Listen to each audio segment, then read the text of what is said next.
madalas kang magalit. Laging bawal, laging may sermon sa paligid. Akala ko noon wala kang tiwala sa'kin, kaya unti-unti akong lumayo sa piling mo rin. Kapag ako'y nadadapa, ikaw ay mahigpit. Kapag ako'y nagkamali, galit mo'y sumasapit. Hindi ko nakita ang takot sa iyong puso, na baka isang araw ay mawala ako sa mundo. At sa bawat pagtatalo nating dalawa, mas lalo kong isinara ang aking damdamin. Tatay, patawad kung hindi kita naintindihan.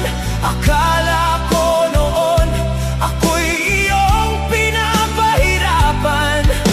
Hindi ko nakita ang pagod sa iyong mga mata, habang buong buhay mo akong pinoprotektahan.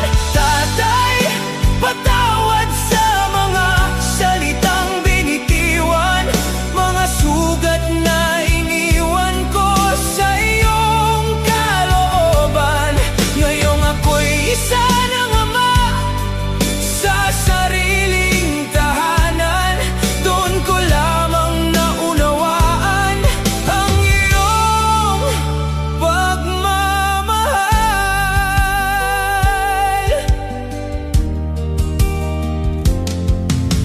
Lumipas ang maraming taon ng katahimikan, halos hindi na tayo nagkaroon ng usapan. Kapag may okasyon, pilit ang ngiti natin, ngunit ang pagitan natin ay hindi na maitawid. Hanggang isang araw, may tawag na dumating. Sinabing ikaw daw ay nasa ospital na rin. Mabilis akong tumakbo habang umiiyak, nagbabaka sakaling maabutan pa kitang buhay.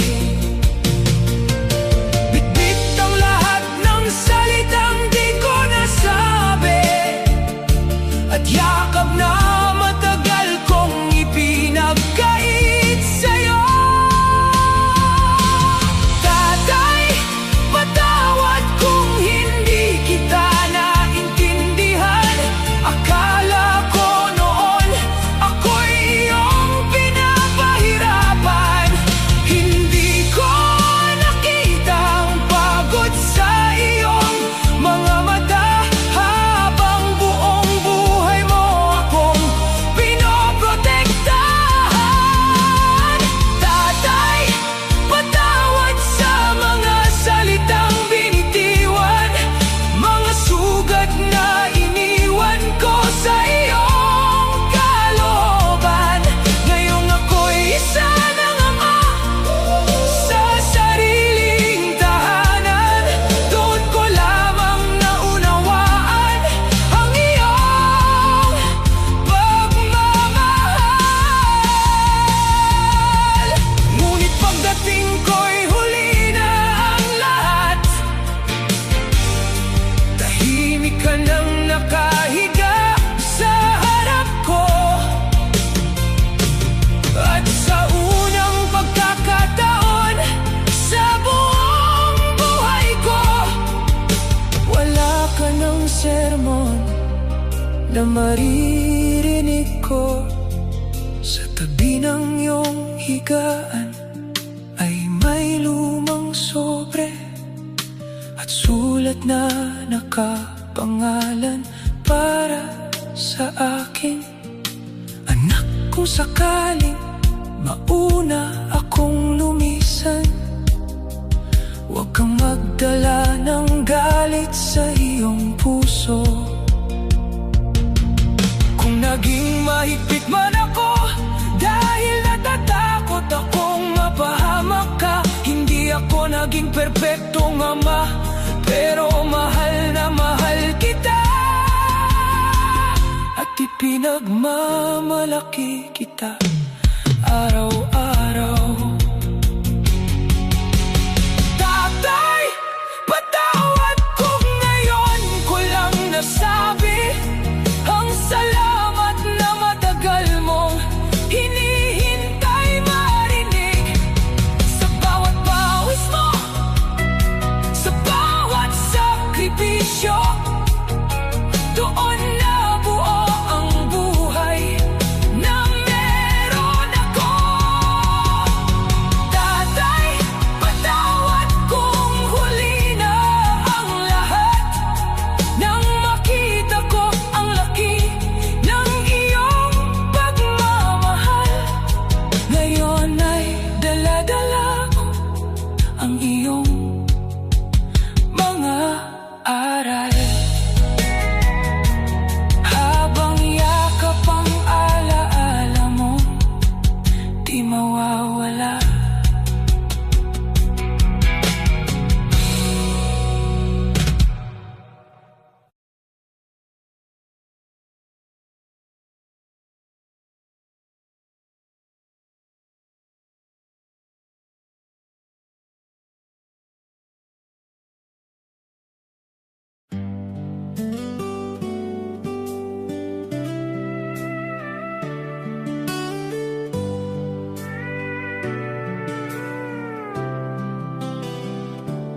Bata pa ako nang madalas kang magalit.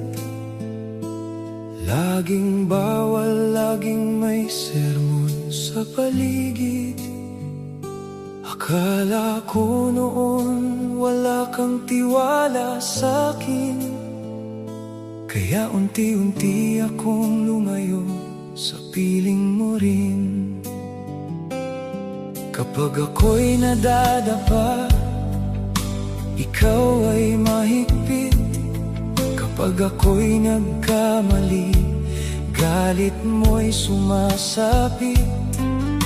Hindi ko nakita ang takot sa iyong puso, na baka isang araw ay mawala ako sa mundo. At sa bawat pagtatalo nating dalawa, mas lalo kong isinara ang aking damdamin.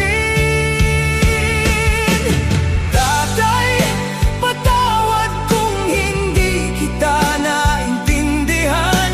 Akala ko noon ako'y iyong pinapahirapan. Hindi ko nakita ang pagod sa iyong mga mata, habang buong buhay mo akong pinoprotektahan. Tatay, patawad sa mga salitang binitiwan, mga sugat na iniwan ko sa iyong kalooban. Ngayong ako'y isa ng ama sa sariling tahanan, doon ko lamang naunawaan ang iyong pagmamahal.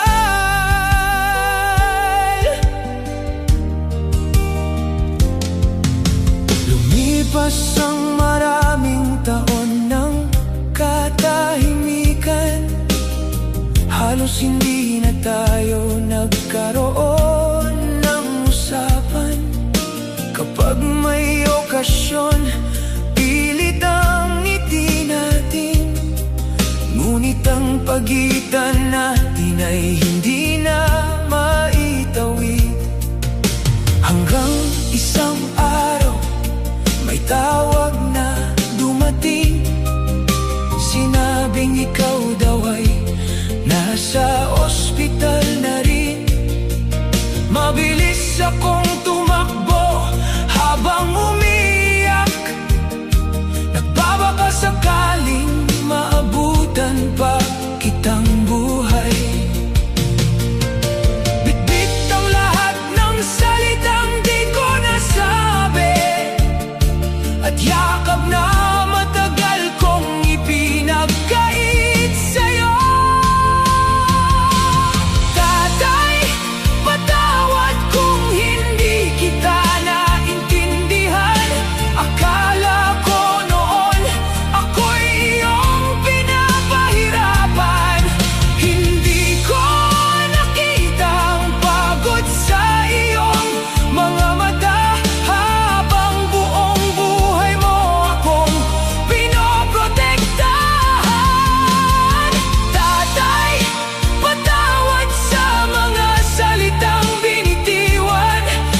na maririnig ko. Sa tabi ng iyong higaan ay may lumang sobre at sulat na nakapangalan para sa akin. Anak, kung sakaling mauna akong lumisan, huwag kang magdala ng galit sa iyong puso. Kung naging mahigpit man ako dahil natatakot akong mapahamak ka, hindi ako naging perpektong ama, pero mahal na mahal kita. At ipinagmamalaki kita araw-araw.